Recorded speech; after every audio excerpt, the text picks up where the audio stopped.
नारियल के जन्म की कहानी। प्राचीन काल में सत्यव्रत नाम के एक राजा राज करते थे। वह प्रतिदिन पूजा पाठ किया करते थे। उनके पास किसी भी चीज की कमी नहीं थी।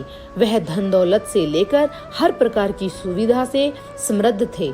हालांकि इसके बावजूद भी राजा की एक अभिलाषा थी जिसे वह पूर्ण की चाह रखते थे। दरअसल राजा सत्यव्रत को किसी प्रकार से स्वर्गलोक जाने की इच्छा थी।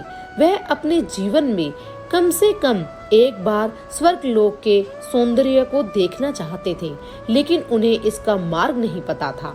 इधर दूसरी तरफ ऋषि विश्वामित्र अपनी तपस्या के लिए घर से बाहर निकले। चलते चलते वह अपनी कुटिया से काफी आगे चले गए थे। काफी समय बीत गया लेकिन वह नहीं लौटे।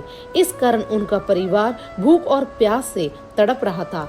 राजा सत्यव्रत को जब यह पता चला तो उन्होंने ऋषि विश्वामित्र के परिवार के पालन पोषण की जिम्मेदारी ले ली। कुछ समय बाद जब मुनिवर लौटे तो वो अपने परिवार को कुशल देख काफी प्रसन्न हुए। उन्होंने पूछा कि उनकी अनुपस्थिति में किसने उनकी देखभाल की। इस पर ऋषि के परिवार वालों ने बताया कि राजा ने उनके पालन पोषण की जिम्मेदारी उठाई थी। यह सुनकर ऋषि विश्वामित्र तुरंत राजमहल पहुँचे और राजा से मुलाकात की।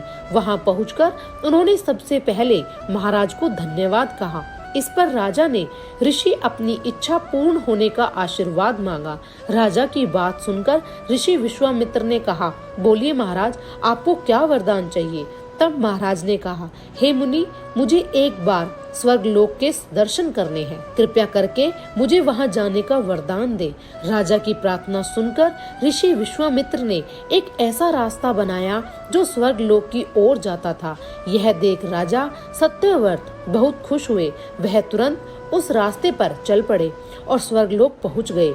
यहाँ पहुंचते ही इंद्रदेव ने उन्हें नीचे धक्का दे दिया, जिसके कारण वो सीधे धरती पर जा गिरे।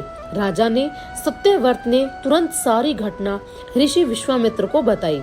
राजा की बात सुनकर ऋषि विश्वामित्र गुस्से से आग बबूला हो उठे। उन्होंने तुरंत सभी देवताओं से इस बारे में बात की और इस समस्या का हल निकाला, जिसके बाद राजा के लिए एक नया स्वर्गलोक बनाया गया। नए स्वर्गलोक को पृथ्वी और देवताओं के स्वर्गलोक के बीचों बीच स्थापित किया गया था ताकि किसी को परेशानी न हो।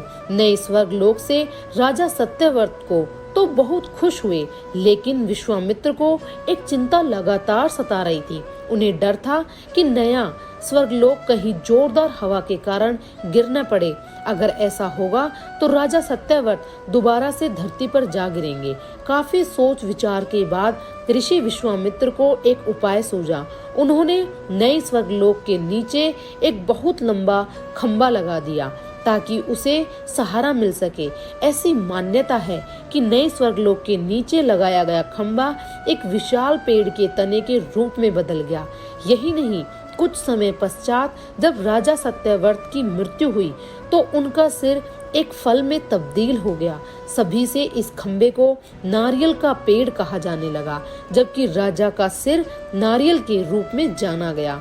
यही कारण है कि नारियल का पेड़ इतना लंबा होता है। कहानी से सीख। इस कहानी से हमें यह सीख मिलती है, अगर सच्चे मन से किसी की मदद करें तो हमारी हर ख्वाहिश पूरी हो सकती है।